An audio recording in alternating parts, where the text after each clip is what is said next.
Right, hi everyone, welcome to another video. Today I've got a Ford Fiesta Zetec. So it's a 1.25 naturally aspirated, so no turbo whatsoever. It's got 82 horsepower and 114 Newton meters of torque. So to say it's fast would be an utter lie. So we'll have a walk around. It's a good car, don't get me wrong, it's good for what it does, it's good for what it is. So we'll have a walk around and see what you think.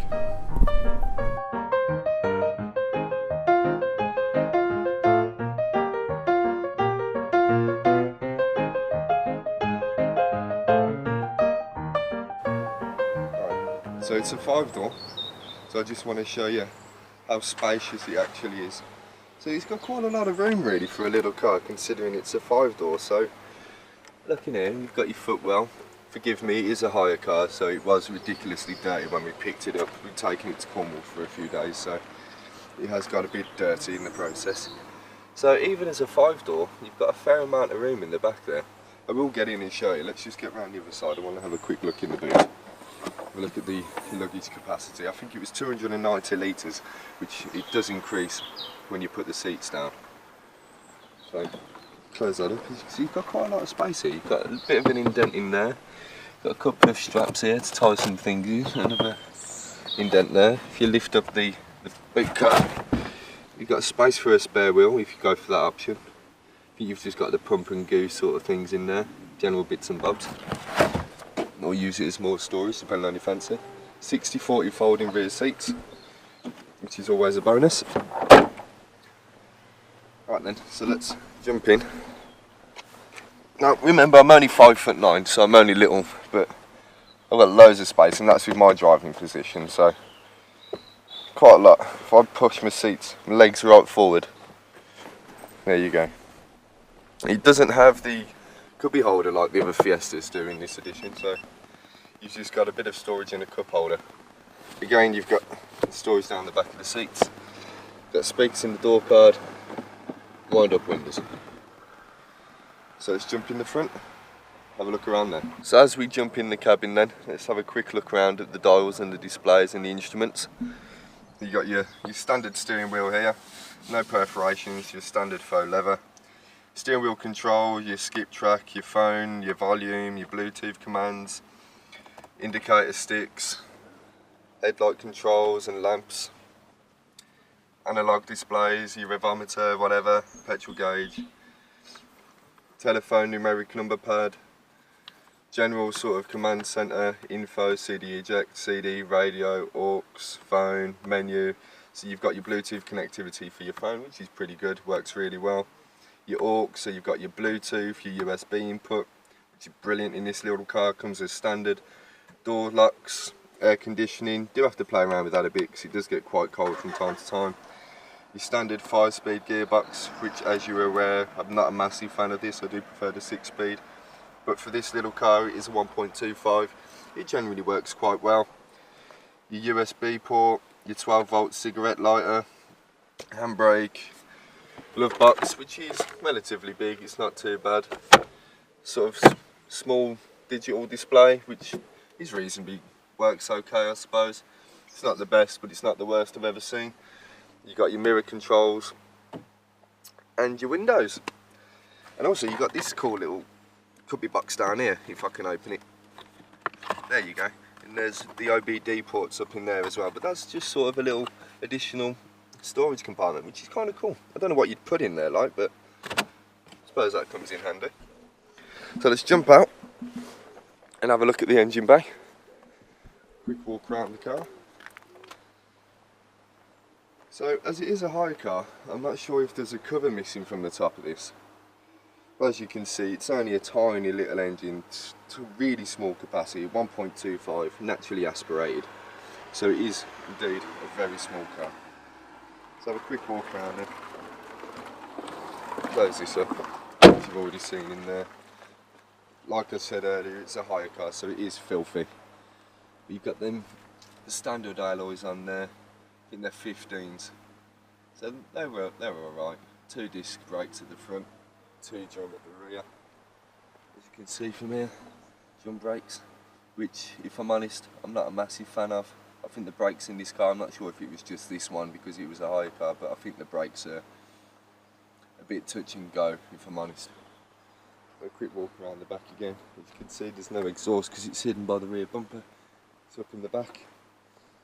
So yeah, it's an alright little car for what it is. Very cheap. I think the used price average from what I was looking at online is about £4,000 to about £9,000 for a used. They're available from 2008 to 2017, so just bear that in mind when you're looking around. The older ones might not have as up-to-date spec as the newer ones, but you can get a bargain on them regardless. I'm sure if you went to a dealership and wanted one brand new, you'd get one for quite a cheap sum of money.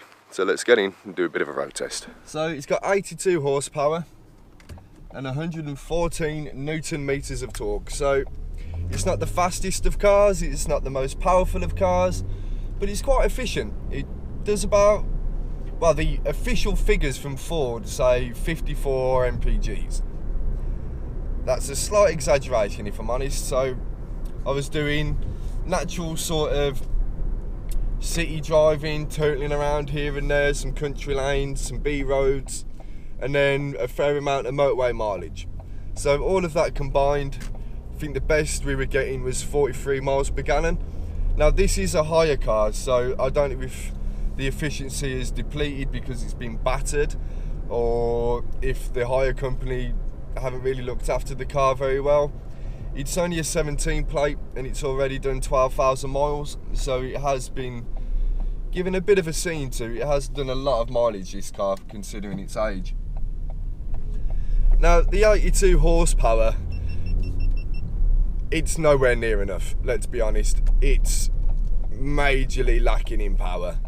It's quite a hassle to drive it, if I'm honest. If you're doing city driving, you've got no hills, you've got no sort of steepness to climb or no strenuous places to take it, then it's okay for just general tootling around and city commutes. The car's fine, it will do you quite well, it will serve the purpose.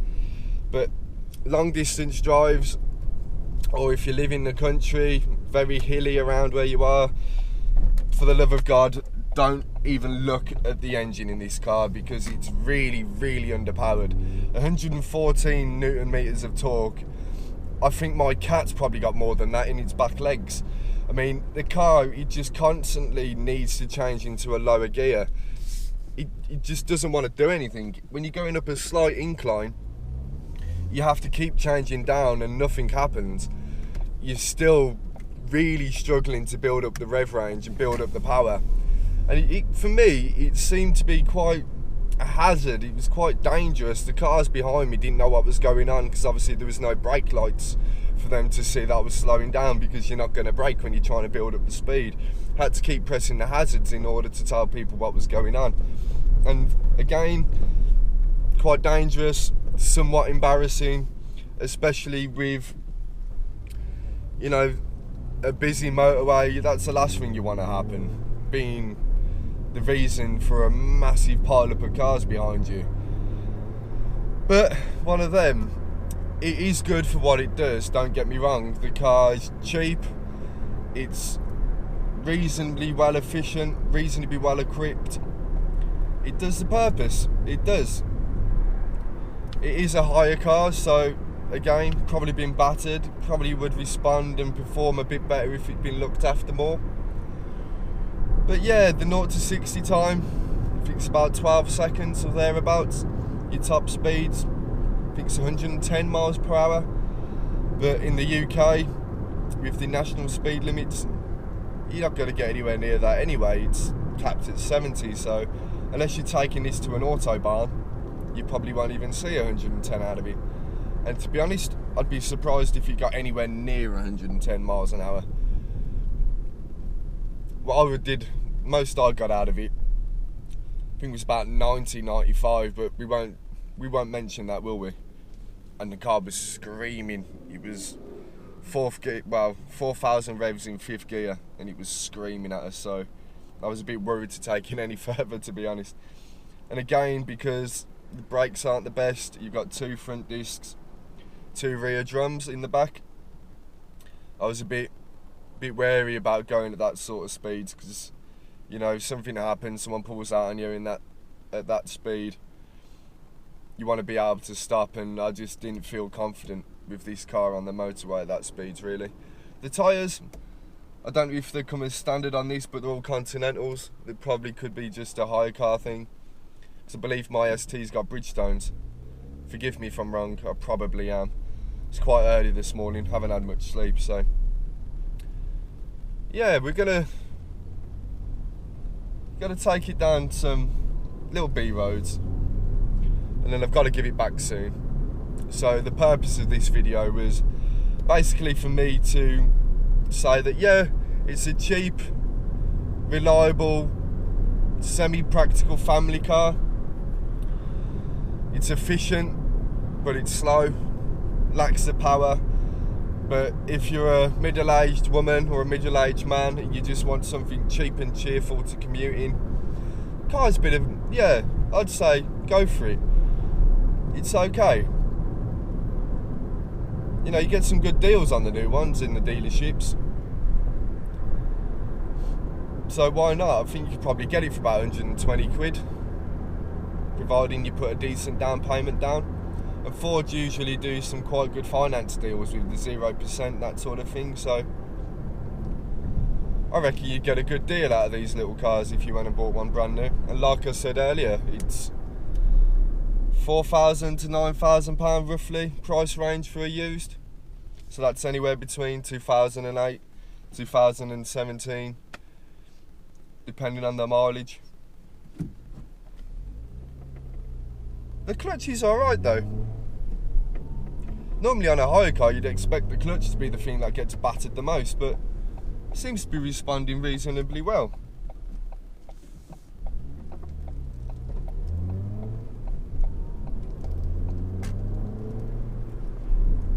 It sounds a bit, if I'm honest, I don't really like the sound of this car. But again, you know, it's not that sort of car. The purpose isn't to thrill you, it's not to be fun, it's not to be performance based, it's not to be sporty. This car is built to be cost effective, to be efficient, to be cheap and cheerful. And if I'm honest, that's what it is, cheap and cheerful. You can't complain. Even as a hire car, this cost me nothing to hire it. And hence the reason why we went for it. Because I didn't want to put the miles on my ST, I didn't want to spend thousands of pounds in fuel, sorry, exaggeration, but I didn't want to spend loads of money in fuel, and I didn't want to put the miles on it, so we thought, you know what, let's look at a hire car. This came up, really good price, we thought, yeah, sod it, we'll give it a go. So, cyclists.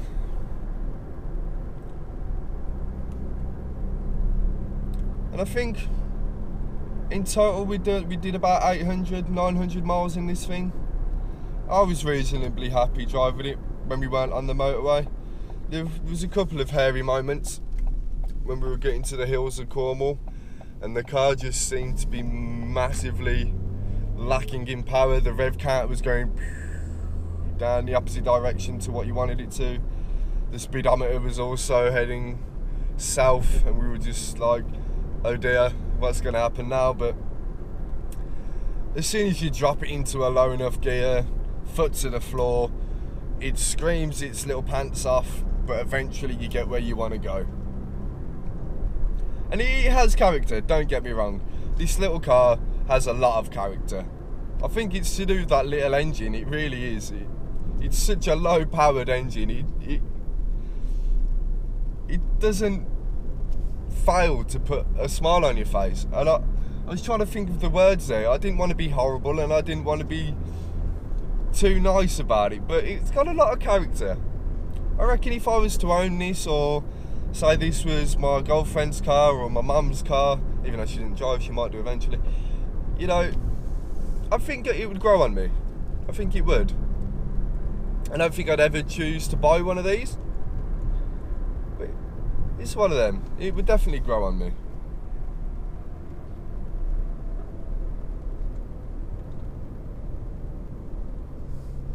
The turning circle's not bad either. I think from looking on the figures online, it was about a 10 metre turning circle. But I reckon you'd probably do that a bit less. You'd probably get that down. Because the front end of this car, it's small. It is really small.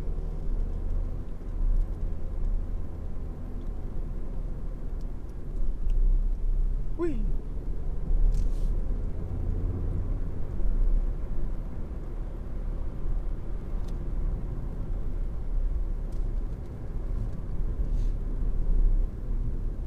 So, gonna put it down a little country lane and we're gonna abuse it for a minute.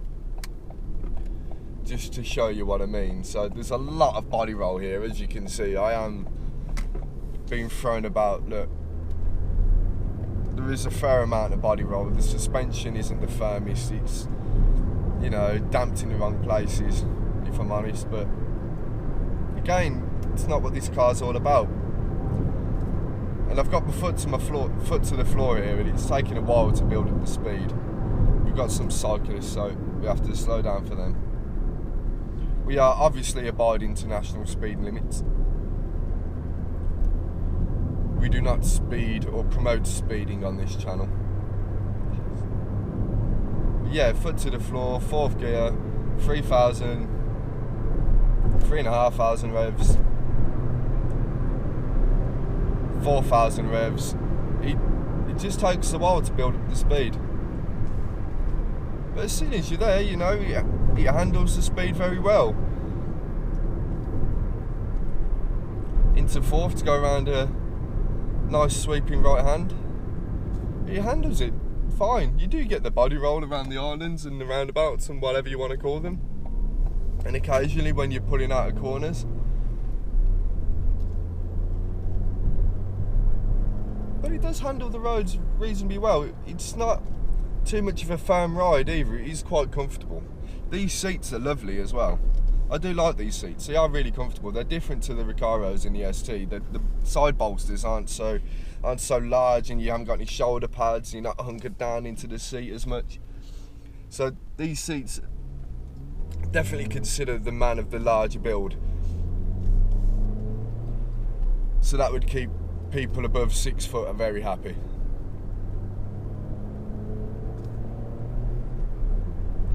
Let's give it some beans going down here then. Not too much though, because of them brakes. I don't really trust the brakes very well. But it's alright. It is I'm not going to say it's a fun car to drive, but it's enjoyable to a certain respect. It's alright. Can't complain too much at all. Well, for the price you're paying for these things, it's an insurance group 7. For either 7 or 10. I'm pretty sure it's 7 though. Forgive me if I am wrong. It's either 7 or 10. So that's going to cost you practically nothing to insure this for the year. So if you're a first time driver, consider one, you know, because they're cheap to run. They're not quick, so you're not going to be tempted to speed everywhere. They're efficient. They're comfy, 5 doors, 5 seats, big boot, got your Bluetooth, so your young drivers, you've got your phone, you've got your music set up already, easy. And the driving position's not too shabby either, you know, you've got your pedals where you want them to be, they're in the middle. Some cars are slightly off centre, this car's nice, it's alright.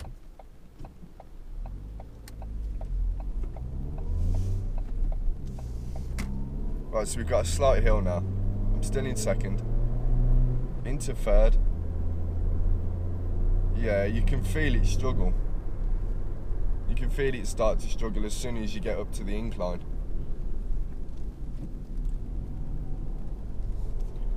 I think perhaps this car's got the...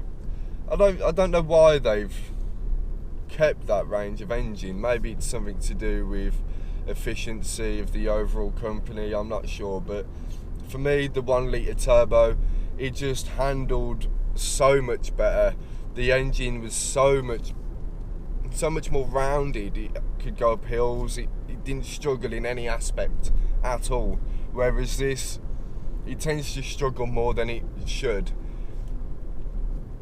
I don't know, I just prefer that 1 litre turbo engine a lot more. It's a lot easier to drive. This, you know, you do have to work with it. But when you're commuting around city drives, tootling along the roads, it's silent. You know, it just glides along.